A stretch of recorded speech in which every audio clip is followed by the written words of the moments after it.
Olá, e hoje nós continuamos falando sobre o clima e a meteorologia. Nós já falamos sobre o clima e o tempo, e hoje vamos falar especificamente sobre mudanças climáticas. Bom, as mudanças na atmosfera, elas são bem conhecidas, né? Nós já conversamos sobre isso, né? Que o clima de uma região, ele vai ser determinado por vários fenômenos atmosféricos. E é por isso que quando nós observamos alterações nesses padrões de clima em um determinado lugar, isso pode ser um indício de que está acontecendo uma mudança climática, né? Então, o clima daquele determinado local, ele está mudando, ele está variando ao longo do tempo. O clima do nosso planeta é óbvio que ele já mudou várias vezes ao longo da história, isso por causa de vários fatores, né? Até mesmo por causa de mudanças na órbita da Terra, mudanças na formação dos continentes, né? Então, em determinados períodos houve continentes maiores, outra hora continentes menores, e tudo isso influenciou o clima na Terra, né? Então, um exemplo disso foram as glaciações do Pleistoceno, né? Então, na época em que haviam os mamutes, tigres dentes de sabre, né? Que a nossa humanidade estava começando a se fundamentar, a Terra passou por um período de glaciações, né? Então, várias partes dos continentes elas se congelaram. Então, é natural que o clima ele mude, né? No século XVII, por exemplo, a temperatura da Terra ela era, em média, 1 grau mais fria do que é hoje. E essa variabilidade climática ao longo do tempo, ela também provoca várias alterações na paisagem, né? E, é claro, na distribuição da fauna e da flora. Lembrando, né? Fauna é o conjunto de animais, enquanto flora é o conjunto de vegetação, de plantas. Então, essa variação no clima vai influenciar a ocorrência das espécies, sejam animais, vegetais, de fungos, né? Então, o clima vai influenciar os seres vivos e a sua distribuição. Certos locais que hoje são desertos, por exemplo, né, o caso do deserto do Saara é um deles, eles já foram ocupados há milhares de anos por florestas, né? Então, veja como o clima mudou, né? E como as espécies são diferentes de acordo com o clima nessa região e nesse local. Porém, diferente dessas alterações climáticas que foram naturais, as mudanças mais recentes na atmosfera elas têm ocorrido de uma forma muito rápida. Aquelas glaciações elas foram lentas, né? Então essa transformação de uma floresta no deserto do Saara foi lento, levou muito tempo, milhares de anos. As mudanças recentes que têm acontecido na atmosfera, isso tem acontecido de modo rápido.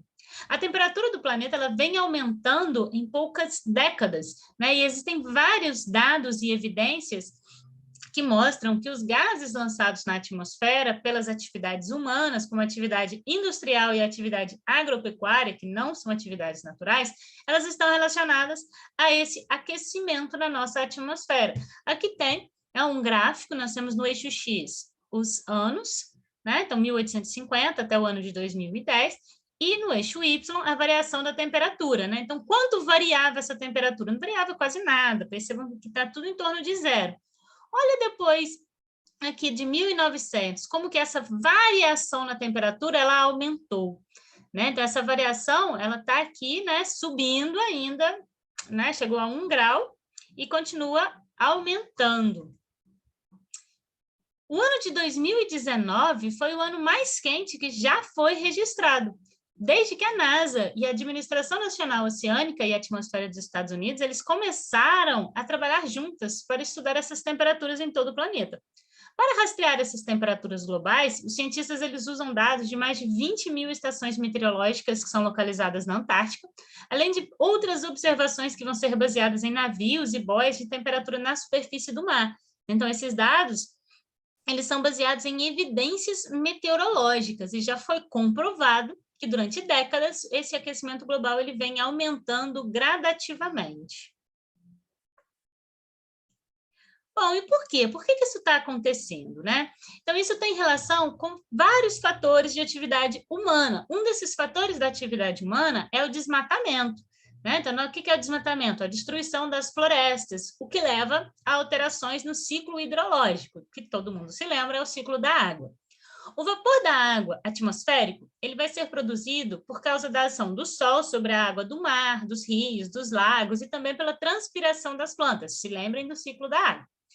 Essa combinação da evaporação e da transpiração, né? Então, a liberação de água pelas plantas, torna a atmosfera mais úmida, o que provoca a formação de nuvens e, consequentemente, das chuvas, ciclo da água.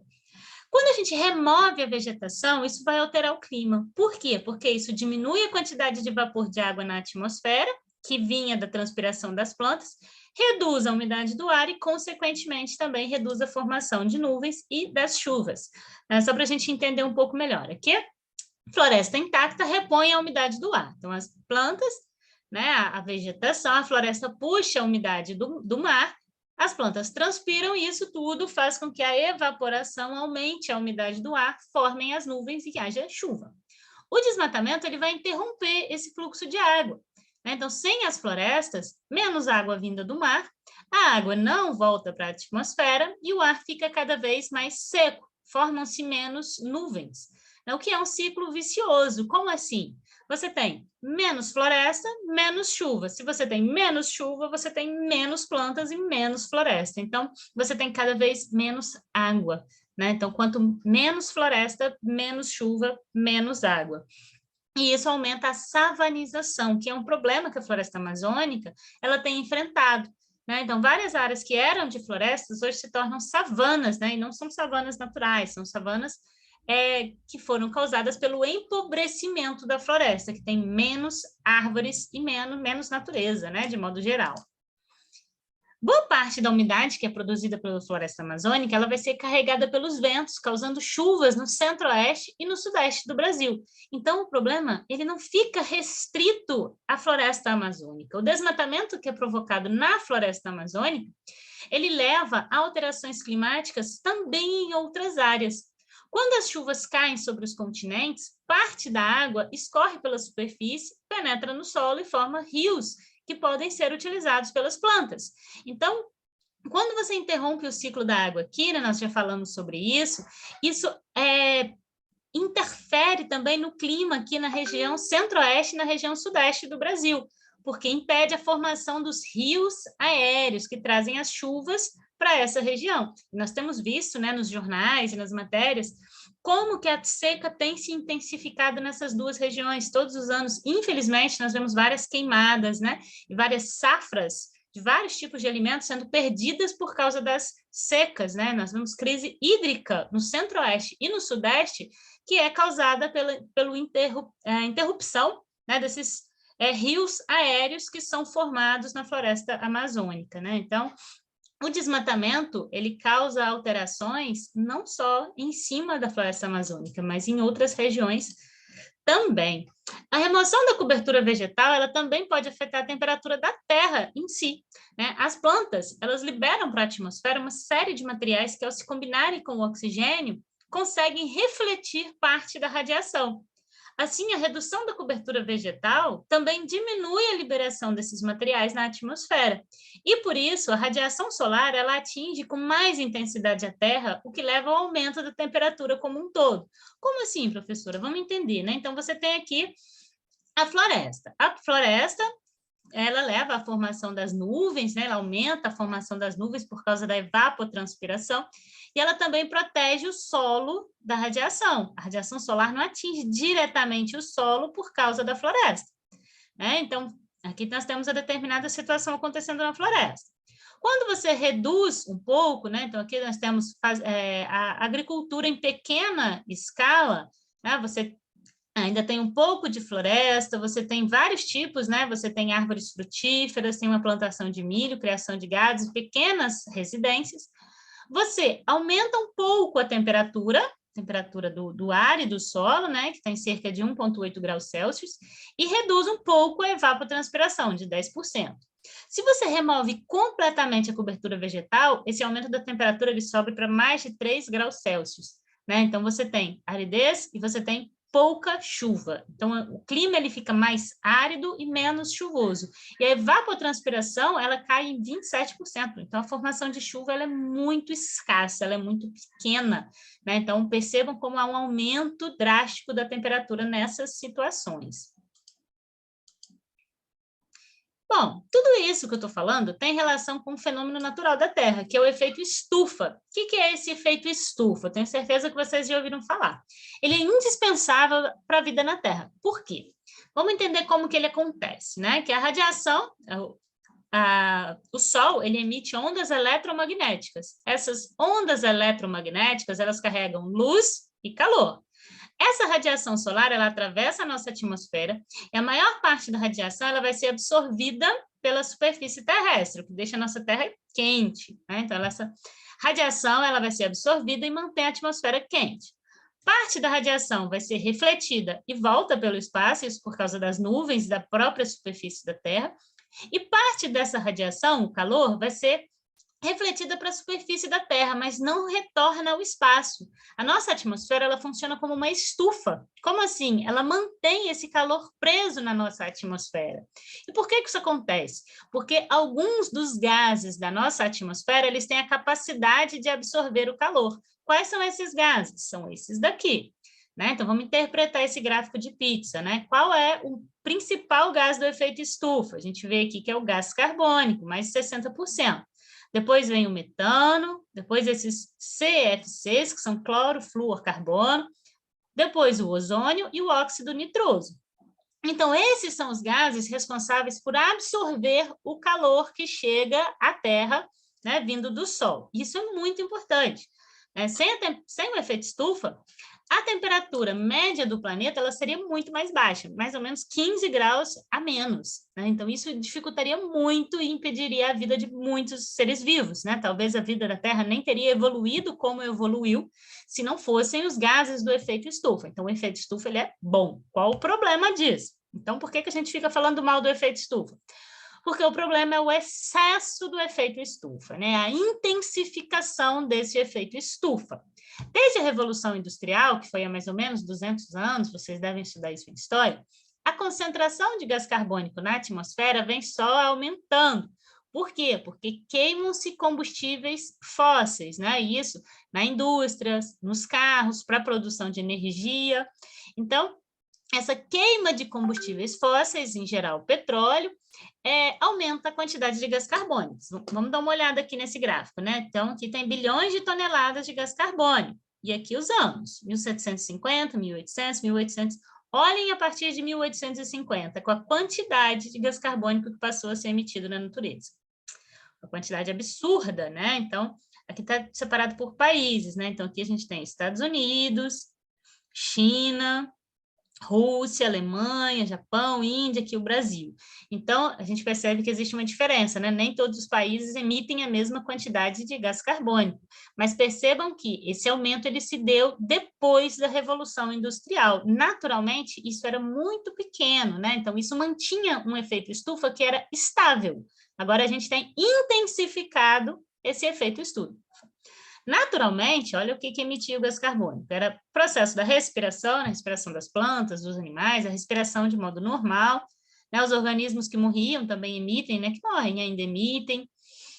E as plantas absorvem esse gás carbônico. O que a gente tem feito nos últimos séculos? A gente tem desmatado, então a gente impede que as plantas façam a fotossíntese, porque nós matamos as plantas, né? Então, continuamos emitindo mais gás carbônico também através da indústria, né? E da queima de combustíveis fósseis nos carros, né? Nos automóveis, né? Nos caminhões. Então, a gente tira isso que absorve o gás carbônico e aumentou isso, né? E sem contar nossa população, que está absurdamente grande, 7 bilhões de pessoas. Então, a gente intensificou isso daqui. Então, a quantidade de gás carbônico emitida ela aumentou drasticamente.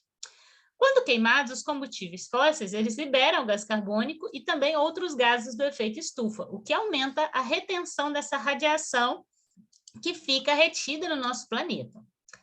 A maior parte da comunidade científica, pelo menos a comunidade científica séria, né, então ela acredita que as mudanças climáticas atuais elas vêm sendo causadas pelas atividades humanas.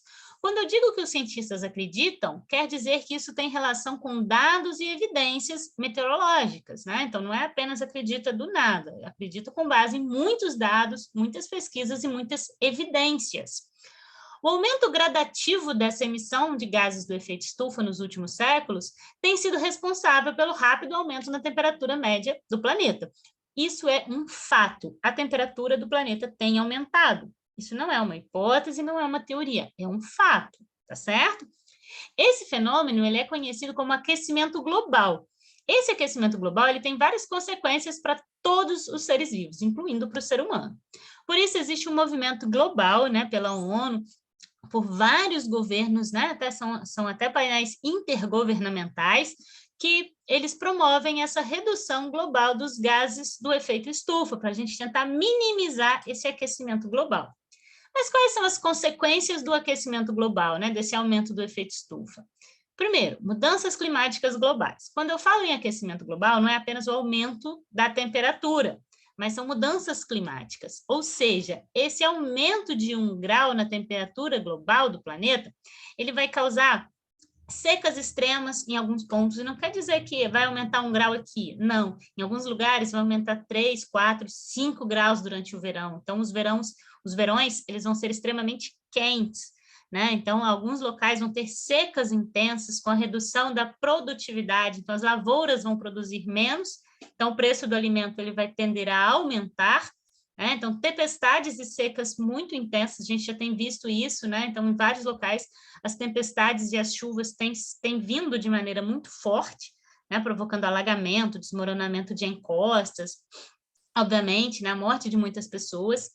O calor, ele aumenta o risco de várias doenças, então ele vai levar também à morte indireta por causa dessas doenças, como alergias, infecções, doenças cardiorrespiratórias, extinção de várias espécies, isso é óbvio, né? Então, quando a temperatura aumenta, as espécies, elas levaram milhões de anos para evoluírem num determinado clima, né? Então, as mudanças climáticas antigamente, elas eram lentas, como eu falei, né? Aquelas glaciações, elas foram lentas, e mesmo assim, muitas espécies foram extintas. Agora, imagina o que uma mudança climática rápida pode causar em termos de extinção. Então, muitas espécies vão ser extintas por causa disso, muitas. Derretimento das calotas polares, né? Então, isso, consequentemente, leva à extinção de várias espécies adaptadas a esses ambientes frios, aumento do nível dos oceanos, que a gente já tem visto, isso também é um fato, isso já está acontecendo. Quais são as alternativas para a gente reduzir essa emissão de gases? Um dos principais pontos é a utilização de combustíveis derivados de biomassa. O que é isso? São os biocombustíveis, que são combustíveis renováveis, como o etanol e o biodiesel. Esses combustíveis, eles são produzidos a partir de plantas, como a cana-de-açúcar, o milho e, às vezes, até outros resíduos da indústria, né, que sejam naturais, obviamente. Como no caso da cana e do milho, né, eles retiram o gás carbônico da atmosfera durante a fotossíntese, então você tem plantações, você está plantando. E isso ajuda a compensar essa liberação de gás carbônico durante a queima dos biocombustíveis. O que a gente pode fazer para contribuir para essa minimização do efeito estufa, né? Será que a gente pode contribuir? Pode sim. Uso do transporte público, né? Ou usar mais bicicleta, usar mais ônibus para evitar aumentar a quantidade de carros se deslocando, então, porque quanto mais carro, mais gás carbônico. Economizar energia, porque parte da nossa produção de energia elétrica vem da queima de combustíveis fósseis. Diminuir o consumo de carne e laticínios. Mas o que isso tem a ver? Bom, o gado, ele emite metano, né? Então, as grandes fazendas com muitas vacas, muito gado, ela emite metano. Pum da vaca tem metano, que é um gás do efeito estufa. Então, quanto mais vaca, mais gás carbônico e mais metano. E para produção dessa carne e desses laticínios, é necessário que haja desmatamento. Então, muitas florestas, principalmente a Amazônia e o Pantanal, têm sido desmatado para a criação de gado. Então, está vendo como existe uma relação entre esse consumo de carne, né? Quanto mais consumo de carne, mais desmatamento, mais metano, mais efeito estufa. E reduzir e reutilizar, né? Então, reduzir a quantidade de lixo, principalmente lixo plástico, né? Porque o plástico também ele emite gases do efeito estufa durante a sua produção. Então, a reutilização e a reciclagem é muito importante para a gente contribuir para a redução desse efeito estufa. E pensar politicamente, né? A gente precisa abraçar causas, abraçar políticas públicas que sejam relacionadas a essa redução da emissão de gases do efeito estufa, né? Tem que apoiar projetos que estejam relacionados ao combate ao desmatamento e às queimadas. Qualquer dúvida, podem me enviar.